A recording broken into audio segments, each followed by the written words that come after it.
जय श्री कृष्ण। जो आपकी भाग्य में है कहीं से भी आकर आपको मिल जाएगा, और जो आपकी भाग्य में ही नहीं है वह आपके पास आकर भी चला जाएगा। क्योंकि जो हमारे भाग्य में नहीं होता है, अगर हमें मिल भी जाता है तो हमसे दूर चला जाता है, और जो भाग्य में होता है फिर चाहे जैसे आए वो आपके पास आ जरूर जाता है। ऐसी ही एक स्टोरी है। एक राजा था। एक राज्य में वो बहुत राज करता था, बहुत बड़ा राजा था। उसका राज्यभार जो था वो बहुत अधिक था। वो बहुत प्रशंसा के भूखे रहते थे, उन्हें खूब प्रशंसा भी मिलती थी।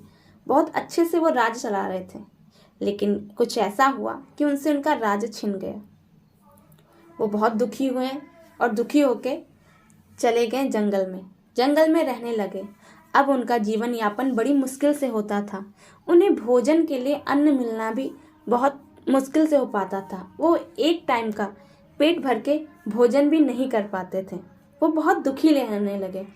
वो लकड़ियाँ काटते और लकड़ियों को बेचते, फिर उससे थोड़ा बहुत जो कुछ भी हो पाता उससे अपना जीवन यापन करने लगे। वो धीमे धीमे ऐसे ही करते जा रहे थे। वो बहुत परेशान हो गए। फिर उन्होंने क्या किया, ये लकड़ियों से जितना भी होता था उसके जरिए संतोष कर लिया और भगवान का नाम लेने लगे। वो हर वक्त राधे कृष्ण राधे कृष्ण राधे कृष्ण जाप करने लगे। एक पेड़ बना था बरगद का, बहुत पुराना पेड़ था।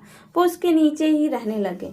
खूब भगवान की पूजा करते, सब कुछ करते और उनका नाम जपते। एक दिन क्या हुआ, कुछ चोर जो थे वो उसी के पास में, जो राज्य था जंगल के पास में, वहाँ लूटपाट करने गए थे। उन्होंने खूब सारा जो धन था वो खूब लूटा, और जब वहाँ से भागे तो वहाँ के सैनिकों ने उनका पीछा किया। वो सारे चोर जंगल में जाकर उसी बरगद के वृक्ष के ऊपर चढ़ के बैठ गए और अपना हिसाब लगाने लगे। कई सारे थे ना, तो बंटवारा कर रहे थे। वो सब एक दूसरे से समझ नहीं पा रहे थे कि हमें क्या करना चाहिए। हुआ ये कि जो वो साधु थे, राजा जो थे, वो पेड़ के ऊपर चढ़ के बैठे थे। वो बहुत दिन से भूखे थे, कई दिनों से उन्हें भोजन भी नहीं मिला था। बहुत ज़्यादा दुखी थे।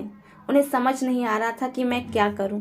तो वो वृक्ष के ऊपर चढ़ के बैठे हुए थे और भगवान का नाम जप रहे थे, राधे कृष्ण राधे कृष्ण राधे कृष्ण। चोर लोग वहीं नीचे बंटवारा कर रहे थे। तब तक इनकी भी आंख खुल गई, ये सो रहे थे। तब उन्होंने देखा कि ये क्या हो रहा है, ये तो बंटवारा हो रहा है। वो बहुत ज़्यादा डर गए और चुपचाप बैठ गए कि अगर इन चोरों को पता चल गया तो ये चोर मुझे बहुत मारेंगे। वो चुपचाप ही बैठे थे कि अचानक उनके हाथ में कुछ था, वो जाके नीचे जीवन गिरता जीना है। है सारे तो चोर डर जाते हैं कि अरे करना ये ही कौन पड़ेगा। है। फिर पृथ्वी पे सामने जन्म आते हैं लिया और है कहते हैं तो कौन है वृक्ष पे, तकलीफें नीचे तो आओ। आएंगी ही, जबरदस्ती लेकिन उन्हें हम नीचे उनका डट उतारते के हैं। सामना तब ये करके कहते हैं अपनी अरे लाइफ से ये तो दूर यहाँ भगा दें। हमारी सारी बातें सुन रहा था, अब इसने तो सब कुछ सुन लिया है, अब क्या किया जाए। तो वो कहते हैं मेरे पास कुछ तो है नहीं, बस थोड़ा सा भोजन है, अगर आप चाहें तो ले सकते हैं। सब चोर ने कहा हाँ भूख तो बहुत लगी है, चलो खा लेते हैं। फिर एक चोर ने कहा नहीं, इसके पास भोजन है, ये खुद क्यों नहीं खा रहा है। और होता यह है कि वो बहुत परेशान हो गए थे अपने जीवन से और राधे की जपते थे। तो उन्होंने आज भगवान से कहा था, कहते हैं ना कि सब कुछ मेरी मर्जी से होता है, तो आज मैं भोजन नहीं करूँगा, देखता हूँ आप कैसे मुझे भोजन करा देंगे। मैं अपने हाथों से भोजन नहीं खाऊंगा। उन्होंने ये प्रण लिया था।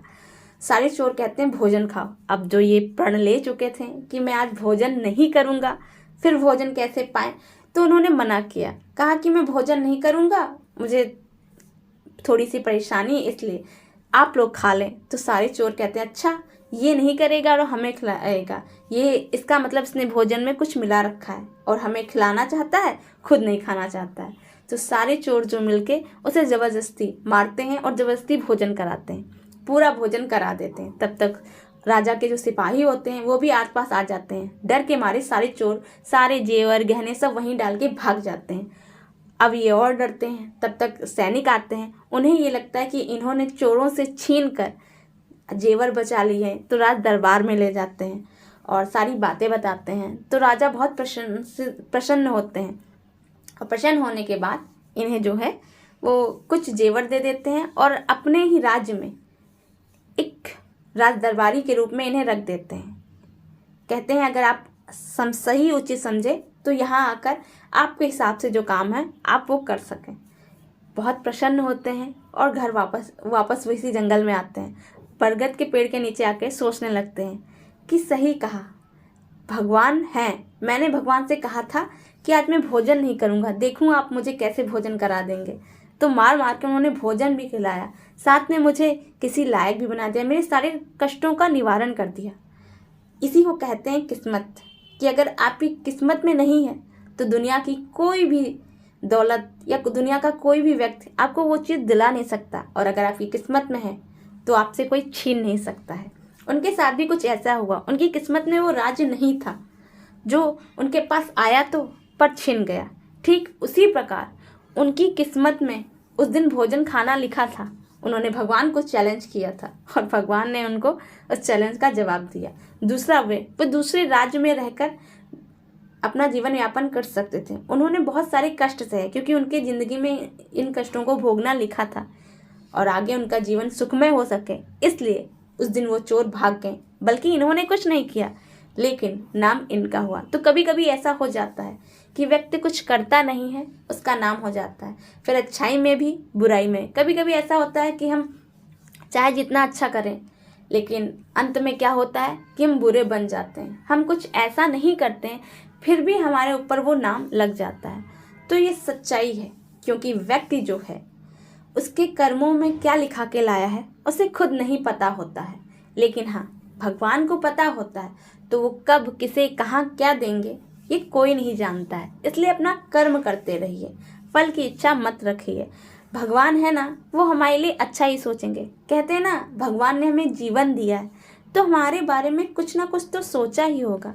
हम ही इतना सोच सोच के अपना दिमाग क्यों खराब कर लेते हैं।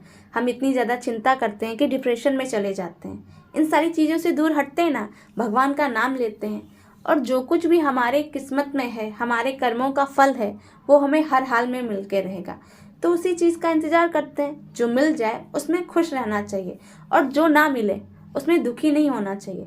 मान लेते हैं कि हमारी किसी चीज़ की इच्छा है, वो इच्छा नहीं पूरी हो रही है, कोई बात नहीं।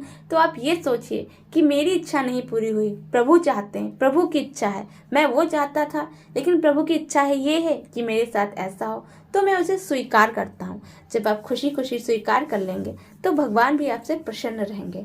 तो हो सकता है आप जो चाहते हैं, जो आपकी इच्छा है, वो एक दिन आपकी पूरी हो जाए। राधे राधे। अगर आपको ये सब वीडियो अच्छी लगती है तो प्लीज़ लाइक शेयर सब्सक्राइब करें और ज़्यादा से ज़्यादा लोगों को शेयर करें।